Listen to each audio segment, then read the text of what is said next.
ఇస్తలేమో అని చెప్తుంది ప్రభుత్వం. కానీ వాళ్ళు విడుదల చేసిన శ్వేతపత్రంలోనే స్పష్టంగా ఒప్పుకున్నారు. సగటున 19.2 గంటల కరెంట్ ఇచ్చినాము అన్నారు వ్యవసాయానికి. సగటు 19.2 గంటలు అంటే ఏంది? 24 గంటల కరెంట్ ఇచ్చినట్టే కదా.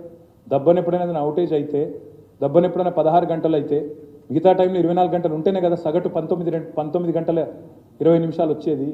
అంటే అంత అసమగ్రమైన తప్పుల తడకతో వాళ్ళు వచ్చినా వాస్తవాలుగా ఒప్పుకోక తప్పలేదు. మరి రైతుల కోసం దాదాపు 37,000 కోట్ల రూపాయలు ఉచిత విద్యుత్ కోసం మా ప్రభుత్వం ఖర్చు పెట్టింది. ఇది నిరర్ధకం అంటారా? ఇది తప్పంటారా? రైతుల ఆత్మహత్యలు నివారించడానికి, రైతులు ఎప్పుడు కావాలంటే అప్పుడు వ్యవసాయం చేసుకునే పరిస్థితి కల్పించడానికి, అర్ధరాత్రి పోయి కరెంటు షాక్ కొట్టి చావకుండా, పాము గుట్టి చావకుండా, తేళ్లు కొట్టి చావకుండా నిశ్చింతగా ఇంట్లో పడుకునే పరిస్థితి తెచ్చి 24 గంటల కరెంట్ ఇస్తే దాన్ని నిరర్ధకం అంటే అది అప్ప అంటే అది అప్ప లేక మీరు చెప్పేది తప్ప ఆలోచించాలని చెప్పి నేను కోరుతా ఉన్నాను. 58.29 లక్షల మంది రైతులకు 2 దఫాలుగా 30,000 కోట్ల రుణమాఫీ చేసింది మా ప్రభుత్వం. మొదటి దఫా మొదటి టర్మ్లో 16,000 కోట్ల రుణమాఫీ, రెండవసారి 14,000 కోట్ల రుణమాఫీ చేసిన 16,000 కోట్ల రుణమాఫీ, రెండవసారి 14,000 కోట్ల రుణమాఫీ చేసినాం. ఇంకో 4,500 కోట్ల రుణమాఫీ ఉంది.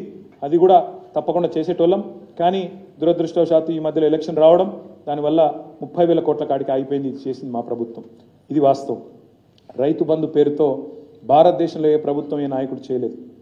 70 లక్షల మంది రైతులకు 73,000 కోట్ల రూపాయలు పెట్టుబడి రూపంలో అందించి వారిలో ఒక ధీమా నింపింది కేసీఆర్ గారి ప్రభుత్వం అనే మాట నేను మీకు గుర్తు చేస్తా ఉన్నాను. ప్రపంచంలో ఎక్కడా లేని విధంగా ఇదైతే నాకు చాలా విడ్డూరంగా అనిపించింది. గౌరవ ముఖ్యమంత్రి గారు మొన్న శాసనసభలో మాట్లాడతారు, 1,11,320 కుటుంబాలకు 5 లక్షల చొప్పున రైతు బీమా వచ్చింది. గౌరవ ముఖ్యమంత్రి గారు ఏమంటారు తెలుసా? మొన్న శాసనసభలో ఇక ఆయనను ఎట్లా అర్థం చేసుకోవాలో నాకైతే అర్థం కాలేదు. ఈ 1,11,000 మంది ఆత్మహత్యలు చేసుకున్నారంటాడు ఆయన. రైతుల ఆత్మహత్యలు జరిగినాయి అంటాడు.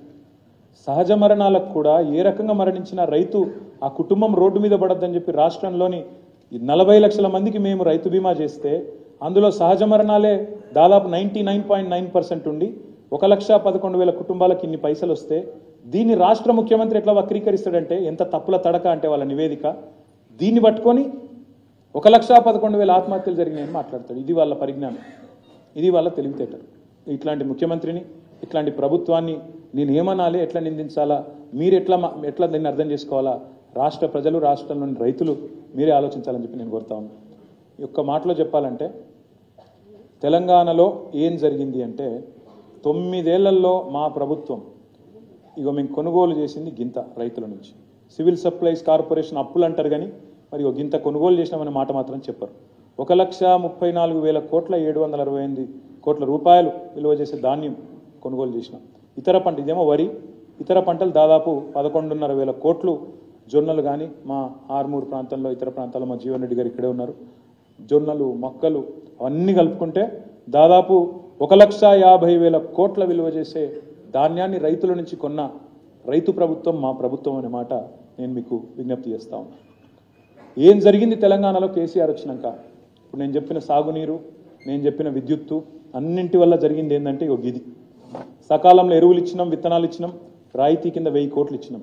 వ్యవసాయ యాంత్రీకరణ కోసం దాదాపు 1000 కోట్లు, మైక్రో ఇరిగేషన్ కోసం, డ్రిప్ ఇతరత్రా కోసం 2,236 కోట్లు, పంట నష్టపరిహారం భారతదేశంలో ఏ ప్రభుత్వం ఇవ్వలేదు, ఎకరానికి 10,000, ఈ దేశంలోనే రికార్డు ఇచ్చింది కేసీఆర్. దానికోసం 1,794 కోట్లు. సివిల్ సప్లైస్ ఇప్పుడే నేను చెప్పిన పెట్టిన ఖర్చు ఇది. గిడ్డంగులు రాష్ట్రంలో మేము వచ్చే నాటికి 4 లక్షల మెట్రిక్ టన్నుల గోదాములు ఉండే. ఘనత వహించిన కాంగ్రెస్ ప్రభుత్వం 50-60 ఏళ్ళు 11 సార్లు అవకాశం ఇస్తే వాళ్ళు కట్టింది గింత 4 లక్షల మెట్రిక్ టన్నులు కట్టిరు గోదాములు.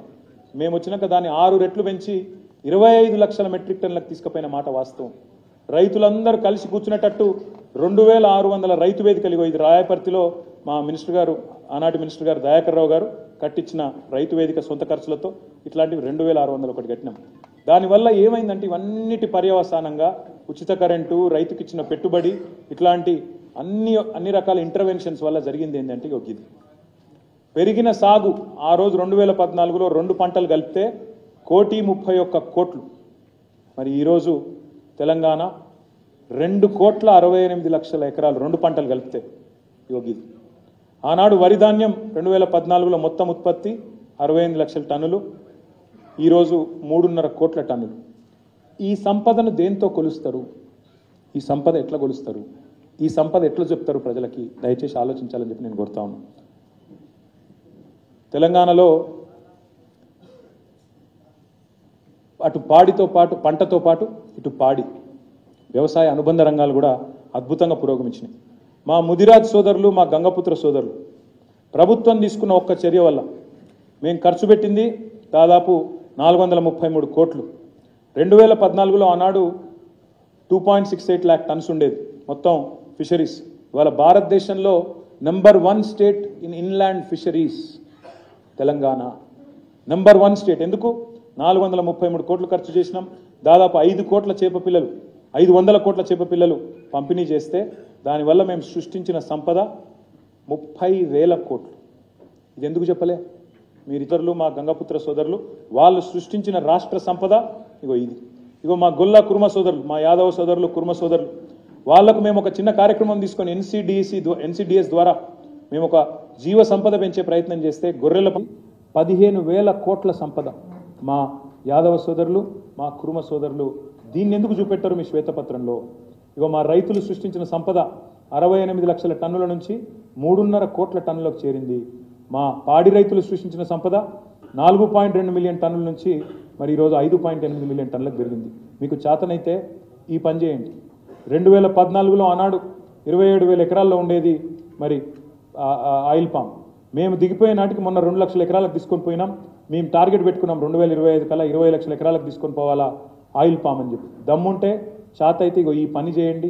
చేసి రాష్ట్ర ప్రజలకు, రైతాంగానికి అండగా నిలబడండి. ఇన్ని పనులు చేసిన ప్రభుత్వాన్ని నిందిస్తూ ఈ సంపద సృష్టిని ప్రస్తావించకుండా ఏ డొల్ల రాజకీయం అయితే మీరు చేసినారో అది తప్పు అనేది రాష్ట్ర ప్రజలకి